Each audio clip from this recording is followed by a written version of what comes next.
Okay, so this is our first video about how to read in datasets for those of you who are having some problems.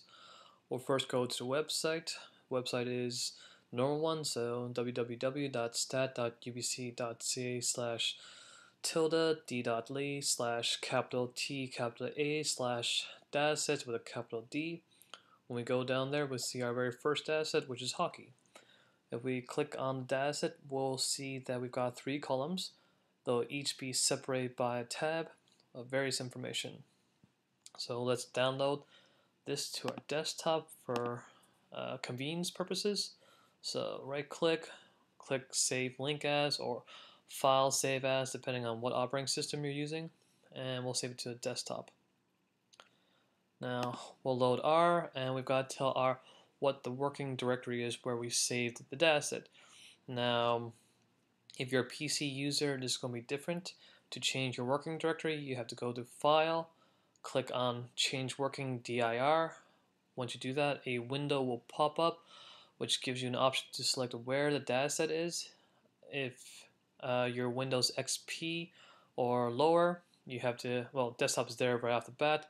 However, if you're Windows Vista or 7, you have to click on C/user/username/desktop and so forth. For Mac users, you go to MISC and click on change working directory, or you can hit Command D to do the same thing. Once you do that, window will pop up, we'll select desktop and hit open. So we're in the right directory. If you're not in the right directory and you attempt to read in a dataset, you'll get an error. So let's call it hockey, and the next symbols are to assign it to the variable hockey. Read.table is the function we'll be using. There are other versions. And then the name of the dataset, which was hockey.txt.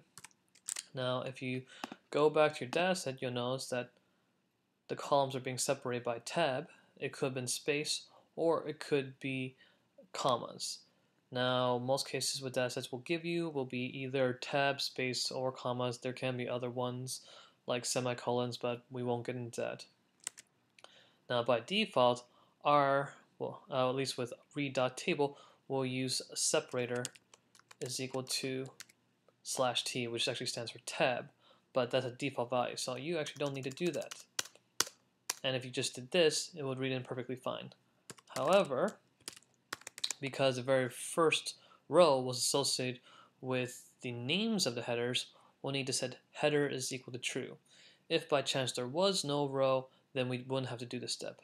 Hit enter, no error, so chances are data looks good, but we'll do a quick preview using the head function. And when we do that, we can see again the first row is the names of the columns, team, height, weight, and then after that is the actual data. And that's how you read in your very first data set.